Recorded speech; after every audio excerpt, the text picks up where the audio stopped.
Okay, I think we're rolling, right? Okay, everybody. Today we are going to learn about concasse. Now, this is an extremely important part of your cooking education. It's extremely French. It's very versatile. This is one of the best tomato sauces you're ever going to learn, ever, because of so many things you can do with it. In fact, I don't think I'm exaggerating even a little bit, am I, when I say that it's extremely versatile. We use it for all kinds of things. It's really good to have around. It's fairly easy. It's a tiny bit of work, but it's really not that bad, especially when you make a lot of it and then you can freeze it and whatnot, right? Get a little bit of tea. Oh my God, that's wonderful. So concasse, like I said, is a tomato sauce. And it is named after the cut of the tomato. They just named a sauce after it. So a concasse is a rough cut. What does that mean exactly? Well, I'll show you right now. But what you need to do, let me make sure my water is boiling, is we need to peel these tomatoes. Now that's why this is an important part of your education, because you're going to learn a few things here. We've already seeded tomatoes in the tomato soup video, but now we're going to peel them. And in order to peel tomatoes, you have to do what we call a core and score. Am I nice and tight on the tomato here? Not yet. Okay. Yeah, but do it right here. Right here? There we go. So if you put this in at about a 45-degree angle right there by the core and just turn the tomato, you may have to jigsaw this just a little bit. And then turn it over on the direct bottom. Just make a nice big X just like that. There we go. I'll put that one right there. And I'm going to do a few of these. There we go. You can see that you can really bore through these pretty fast. These tomatoes are starting to get pretty ripe, so some of them may actually try to come apart on me here. But that's okay. That'll just be a nice red ripe concasse, won't it? So pull that out like that. Make an X. There we go. Pull out the other one. You may have to saw a little bit to make this happen, depending on the tomato and your knife and the angle and all that, right? This one's going to be nice. Come in here, give it a good saw like that, and score it. Now I've got my water boiling away over there, and what we need to do is we're going to drop these guys in the boiling water for a few seconds, up to like half a minute tops. You don't want to cook them, you just want to separate them from their skin. And then we're going to drop them in ice water immediately, and going from that super hot to that super cold just makes the skin just give up, right? As ripe as these guys are, we shouldn't have any problems getting the skin off. Sometimes you get some tomatoes that are a little underripe, and they don't like to be skinned so well no matter how long you cook them, how much you shock them. There's nothing you can do about that. Just peel them as best you can. But Sean, I'm confused. When we made tomato soup, we didn't take the skins off. Why are we taking them off now? Okay, yeah, sure. So we didn't take them off in the tomato soup because we passed the entire soup, and we were never going to have skins in there, right? Oh. Now we don't pass this. This is a chunky sauce, so you don't want the skins in there. The skins are going to curl up. Like little Catholic schoolgirls at a scary movie. So, and that's just going to get in, and you're going to find it in your teeth, and it's not good, right? It's like celery strings at that point, right? So that's why you don't want to, technically you don't have to peel them if you really don't care about that kind of thing, but trust me, you'll care. Yeah, it's nicer. And I'm down to my last one, and boy, this one's really kind of so-so. I think I'll leave that one out because he doesn't look so good. I told you these tomatoes were starting to be kind of so-so. Okay. I'm going to take these guys over here. Make both of these bowls. I'm going to start dropping them in the water. It's important that you have very rapidly boiling water for this. I'm just going to, don't drop, 60 tomatoes in there at once or you'll cool your water down too much. But I like to put it in there so that they raise the level of the water enough so that they're all covered. And now we'll just put these in for a few seconds, and I've got my shock water ready. This is the kind of thing you have to have your shock water ready ahead of time. We had something else like that too, but I don't think it was on film. Now I can look in here and I can see when they start getting jagged edges going down the side. So this one's starting a little bit, and when you start to see the skin separate, See, like the skin, see how that's starting to separate right there? How it's starting to get that jagged edge going down? That one's almost ready. And some of them will never do it, and they'll peel just fine anyway. I suspect a lot of these are going to be like that. There we go, look at that one. See how it opened wide open like that, all the way down like a crack in the wall? He's ready. In fact, all of these are probably ready. I'll go ahead and shock them all.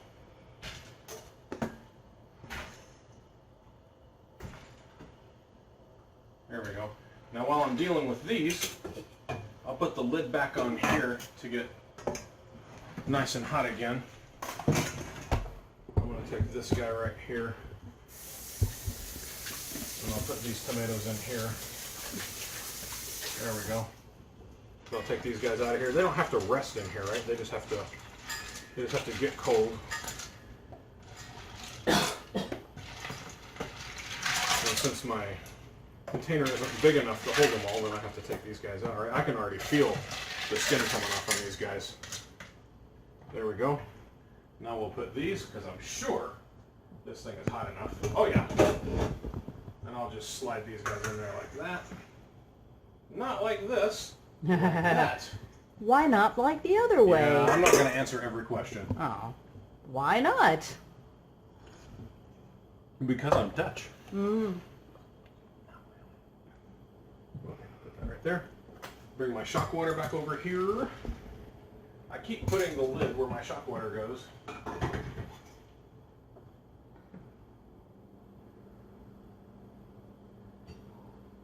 And once again, really just a few seconds. This one's splitting down the side like that, so he's ready.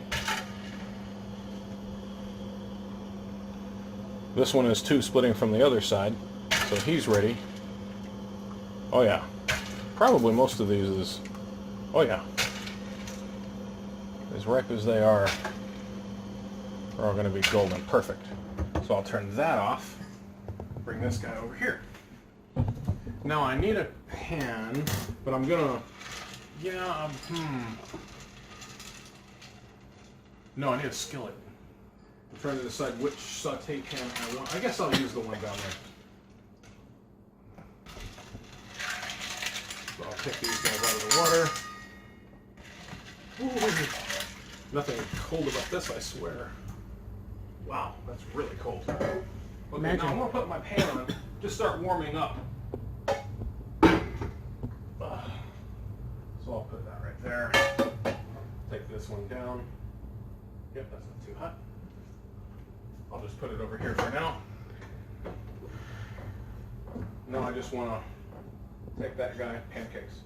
Just want to take that guy right there. Come on. You're not doing the cookie thing. Yeah, it's not clicking. Weird. There we go. Now I'll turn that kind of on medium because I don't want it to be up super high. Okay. I'll put everything in this guy. So now you can peel it with your hand, or you can peel it with a knife, and I'll show you both ways. I think my glasses are on the back of the couch. I just realized I can't see a thing. Let me pull it back out again. Sure.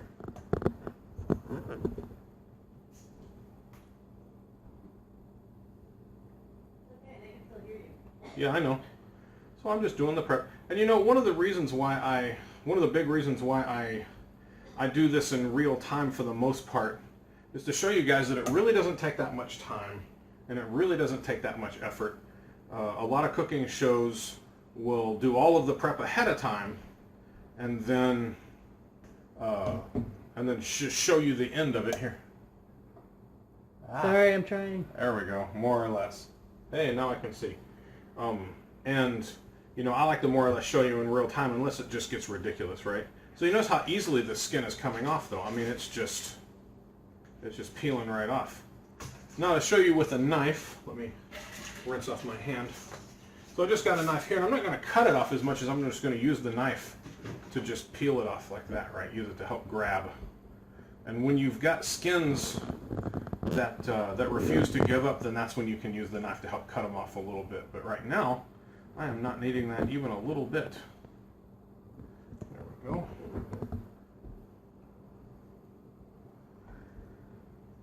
Just like that. So normally when I do this, I would have everybody in here peeling tomatoes. They can't see your face. Most of the time oh, well, not really. Most of the time I end up in here peeling all this stuff by myself. Unless there's just like a huge load of these things, right? And then Well, you know, I'll call for somebody to come in and help. you can pretty easily say, hey guys, come and do this. Yeah, but y'all have important lives and... Important TV to watch. Yeah, exactly. Important couches to lie on. There we go. So this is about 4 to 4.5 pounds of tomatoes. Let's say it's about 4 pounds of tomatoes. So let's go ahead and I'll make the recipe for 4 pounds of tomatoes, but you know, this is another one of those loose recipes, right? You put in as much onion as you like. You put in as much garlic as you like, as much thyme as you like. I mean, Make sure that it's mostly made out of tomatoes. Yeah, but I realize too that, you know, you want to make the concasse that I'm making, and I advise you to, right? Make the concasse I'm making, and then start getting into variations once you see what it's supposed to be like. Here we go. We've only got 2 more. Yay, 2 more. So we use this for pasta, and it's our base level pizza sauce. Mm-hmm. We use it for chicken, and as a matter of fact, we'll probably end up making a dish here, a concasse dish. Not tonight, No. but we'll end up making a concasse dish for you guys, or 2, and show you a couple different things that you can do with it. And that's one of the things I really like about this, right? It's okay, it's concasse, and it's a really rough cut tomato, but you can also make it really fancy too. So you can make it really fine diced tomatoes as well, and just make a really nice fancy little put together dish, or you can make it as really, really rustic, right? So okay, I've got these tomatoes peeled. Now I need to half them because I'm going to take the seeds out, because that's where all the acid is, right? So again, you cut it through the equator, not from pole to pole. So it's always best if you just assembly line these. So I'm going to cut them all in half.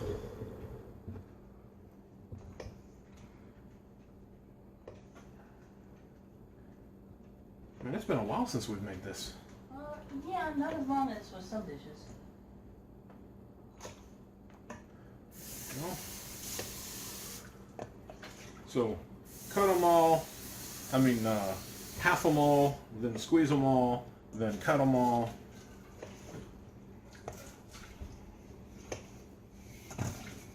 There we go, just like that. Now, last time I told you when we were doing the tomato soup that serrated knives are better for tomatoes. But you notice I've been using a straight knife, even to cut them in half. Oh, I know why.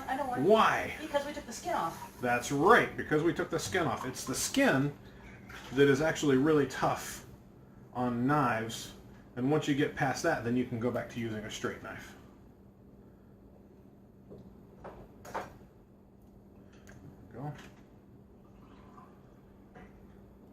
And again, you don't have to get every single last seed, but you should strive to squeeze most of them out. And you don't have to be careful with these tomatoes. You're about to chop them up into pieces, you know. I mean, don't, squish them in your hand and make, sauce out of them right now. But, and these are actually pretty good tomatoes for this. The overdone tomatoes are really good for concasse and soup. Mm-hmm. More flavorful.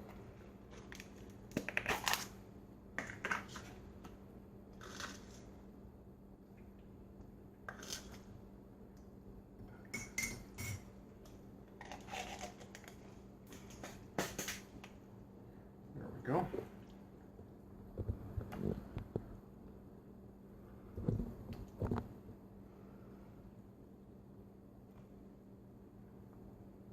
So I got my pan heating up over there. I've got two more of these guys to do. There's one. There's 2. Now I've got all this juice and seeds and everything on my board, so I'll just kind of give that a good little wipe right there. There we go. All right. I'm gonna pull out my trusty knife because I trust it, and it's my knife. And I'm gonna put these guys in here now. So now I'm just going to grab a whole bunch of these guys. Oh, she's going to help. Yep, why not? Not There doing we anything. go. So you lay it on its side, and this is a concasse cut. Can they see the board? No. Maybe I should pay attention to the camera too. There. There we go. So this is a concasse cut. I cut it in half, and now you can either cut it in quarters or thirds. But this is more or less a concasse cut. And I'll show you one more time. I take it, you can even mash it if it's really big, cut it in half or thirds, and you're golden. So here, notice how I always have my fingers bent under. We haven't done our cutting basics yet. See, now this one's really tall, so I'll squish it a little bit.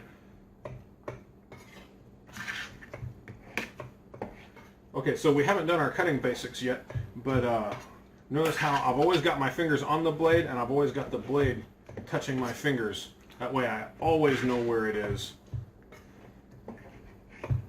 And we will do our cutting basics, I promise. It's important. This is why I'm bothering telling you, so there we go. These guys break them off into here. Take hers. Perfect. Okay. So now we need to start with, this whole thing is going to be made in a saute. So we need to start with, can I get you to rinse that out? Let me hold my knife real quick.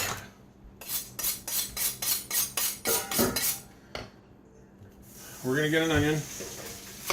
Where is the camera right now? It looks like it's on my face. It's on your face. You wanted me to rinse the thing. You were going to talk for a sec. So I'm gonna. Now this is one of those times when it really matters where the skin is. So you notice I've got this dry skin right here, and that's fine. I still need the one under it. So I need this dry skin, and I need that first one under it. And I'll show you why here in just a second.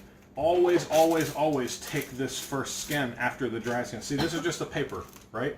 So once you get past the paper, you've got this one skin left right here, and this thing is just leather, right? I don't know if they can see. It's just leather. So always take that paper. Break. It's very bendy. And you do not want that in your food. So for this amount of tomato, I think I'm going to go with half an onion.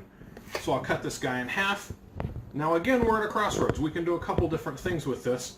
I'm going to dice these. Okay.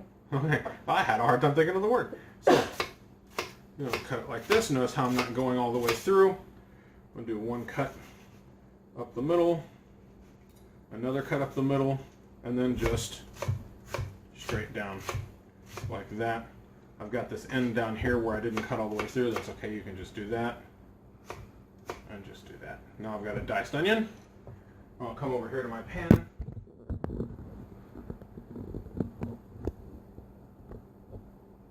Put in about 2 tablespoons of oil.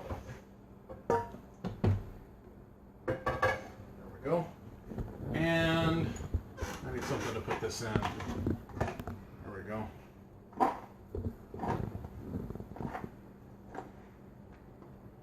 That's it. Perfect.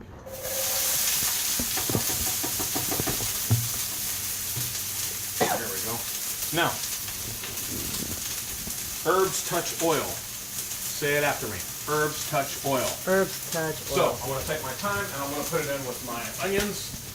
And I'm going to take my bay and I'm going to put it in with my onions. And the oil actually helps leach the extra thymol out of the thyme. And you get more thyme flavor. And I actually need to turn this down just a little bit. Does it get the extra bayer out of the bay? Yes, it takes the extra bayer out of the bay. There we go. I don't want that to roast. I just want it to cook for a minute. Now, we've got to get this garlic. There are a few different ways you can do this, and I'm going to show you one. I've got to separate this from the head, and I've seen people come down here and mash that, and that's fine. I come down here and mash that all the time. That's kind of a tight head, so that's going to be really hard. So I put it upside down, and I put it in a towel. Then I get my big knife. Actually, I'll get this big knife, and I take the handle, and just whack it all apart. Absolutely perfect. I got that guy right there too. Woohoo. Now, I've got to get the skin off of all of these guys. And there are a couple ways to do that too. But I'm going to show you one that's really nifty. I'm going to take these guys and I'm going to put them in a bowl. I'm going to put them in another bowl. And I'm going to enclose it like this. Then I'm just going to shake the...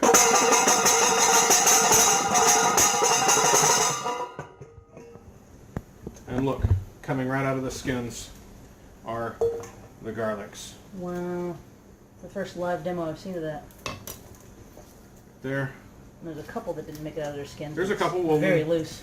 Yeah, I was going to say, well then put it back and there's a couple more here too, so I'll just... There we go. And these guys are going to hold on, so we'll just let them. But you can see, you can get most of them like that, and it's really not hard at all, just a little clangy, right?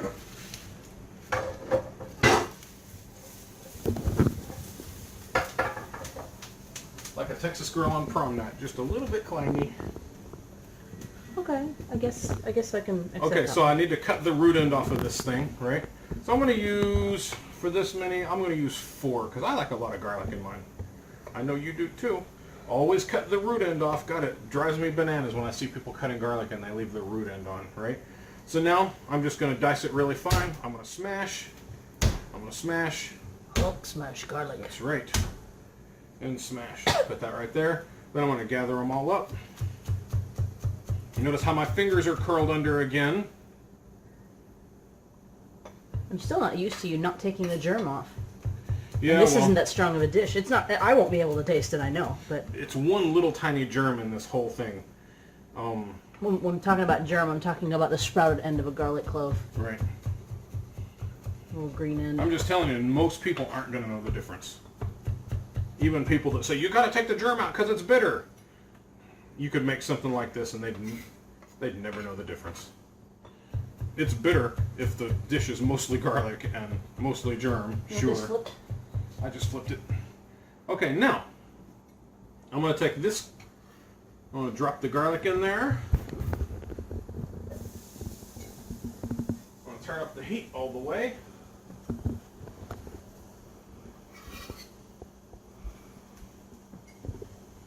And dump in my tomatoes. Rinse off my hand. There we go. Now a little bit of salt. Crap, I gotta measure it for you. I'm just not used to doing this. I gotta get the feel for it. So there's a teaspoon. And another teaspoon. This is kosher salt, by the way, people. There's a big difference. Teaspoon and a half. We almost always use kosher salt in our recipes. Yeah, so that's 1.5 teaspoons if I didn't say that clearly enough. So now I'm gonna give this a little tossing. I'm just saying, I think people will be really upset if they use regular granulated salt in the same quantities. So there we go. I could have tied that time up, right? But who cares? And I am going to use a little bit of black pepper early on. That's white pepper. Yes, white pepper. That's what I said in my mind. So let me see here. That's a teaspoon. Yeah, let's go with a teaspoon. All right. So now we're down to the question of how long are we going to cook this? How long are we going to cook this? You know, that really depends on what you want to do with it. I'm going to cook it to a nice medium, like I do for most things. But there have been plenty of times when I have cooked this bone dry, and to where it was just a big goop for things like quiche, right? Lovely. Other types of tarts where you want to put them on tarts with like ricotta or goat cheese or something like that, right? There are other times when I've made it just barely heated up like this, to where it was just barely cooked, but still mostly really juicy and springy and whatnot, right? And you'll do that for kind of things like really fresh, light pasta dishes that you want, right? So Putting on top of little garlic toasts. yeah, little garlic toast, stuff like that, right? And then of course the medium that we're going to do, where most of the liquid will be cooked out and the tomatoes will still be mostly cooked, and that would be for stuff like pizza sauce, or chunky or smooth, right? Or a pasta sauce, something like that, or the lovely chicken that we were talking about. This is going to be a base for like the chicken chasseur that we make in the future, and sauce choron is another one, which is a hollandaise-based sauce with this stuff in it. Is another one where you would cook it fairly dry to be able to put it in the hollandaise. So just depend. You know, that's why I say that it really depends on what you're going to do with it. So I really can't tell you how long to cook it. I have literally taken it off right now and had the garlic still be really pungent and had the tomatoes still be really raw tasting and fresh tasting, right? And pureed the whole thing up and just put it on fettuccine like that, so it was this really lovely, strong thing, right? Now we do this at the end, but let's go ahead and talk about it now. So go ahead and back the camera off and... Okay, so the next ingredient is going to be basil. Now we usually use Italian basil for this, but I don't have any Italian basil. But I am growing some lovely, what they call spicy globe basil. And it's got these tiny little leaves here that are just tiny. But this stuff is so strong. It's just... Here, smell. Yeah, right? But it is just lovely. So we're going to use this instead because I think it's going to be absolutely fabulous. I'm going to turn this down a little bit while I talk. There we go. So I'm going to prep this stuff here. So a lot of times, and as a matter of fact, I'm going to take just a few leaves like that. There we go. I'm going to see if I can rake these leaves off. Like thyme. Like thyme, exactly. But that's okay, just stand there and watch me. I'm actively doing the thing. And you didn't say anything anyway, so suck it, Sean. But if you have Italian basil, then just, you know, cut off the nice big leaves and you're golden. So here's what I'm going to do. I'm just going to take these major branches and I'm just going to rake all the way down and I'll chop up those branches into the sauce. It'll be great.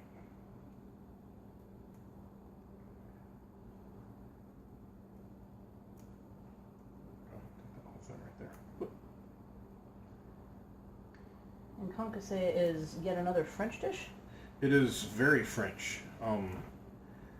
Like I said, the tomato cut itself is called concasse, and you can concasse other things other than tomatoes, but they just decided to name the sauce after the cut of the tomato for obvious reasons, right? I mean, it's tomato concasse. Get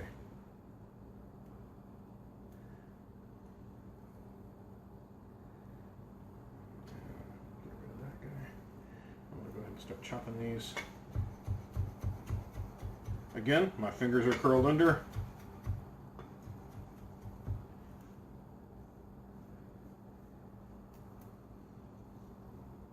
It's possible we have too much basil. It's possible, But it's going to be but difficult. improbable. It's difficult to over basil this stuff. It is. And you know, whatever basil we have left, I'm sure we can put in that tomato soup. Ew. Okay. Let's see what we have. Let's see where that takes. I want to turn this back up. I just don't like to turn my back with the thing up too high. Now see how liquid this is? That would make a fabulous puree. So if you just take this right out of here and put it in a tall thing and then put it through the stick blender or put it through your blender or something, oh, it'll be absolutely excellent. But we're going to cook ours a little bit drier. And we're not going to put the basil on until the last couple minutes, because if you put the basil in too early, it's just going to brown. And you don't want brown basil, you want lovely fresh green basil in there, right? I'm going to give this a taste. Oh my God. Another shot. Oh my God. Wow. That's a lot That of is sharp and garlicky and fresh, and I want to take it off right now, but I'm not going to. I'm going to give it about 5 more minutes. So I'll tell you what, we're going to turn the camera off and we'll come back when this is done. Alrighty, why don't you come on over here. So it's been about 5 minutes, and even though there's still some liquid there, you can see that it's starting to come together as an actual sauce, right? It's starting to thicken from the tomato matter, right? So knowing what I'm going to do with this, which is going to be chicken and pasta, I'm going to leave it a little bit juicy. I'm not going to cook it all the way down. So I'm going to turn this down because I don't want to lose too much more liquid. And I'm going to get my basil and just dump my basil in there. Oh my God, that'll be so good. We'll call that maybe a quarter to a third cup chopped basil, roughly. Yeah. I'll say quarter. Let's call it a quarter. Let's call it 3 tablespoons instead. Yeah, let's do that instead. Fresh chopped basil. Now really, you don't have to cook this anymore. Nope. The heat from this will cook the basil just fine. You can take the time out now, you can take it out when it's cool. You could have tied the time up, but I find that when it's something like this and it's that shallow, it takes as long to tie it up as it does to just pick out the few pieces that are there. It's not that big of a deal, right? So, there you go. I'm going to let this cool. I need to turn this off first, don't I? Or it'll never cool. So now I'm going to just let this sit here and cool for a little while. I could put it in something else to cool it, but it'll cool out faster this way. And let's see how we did basil-wise.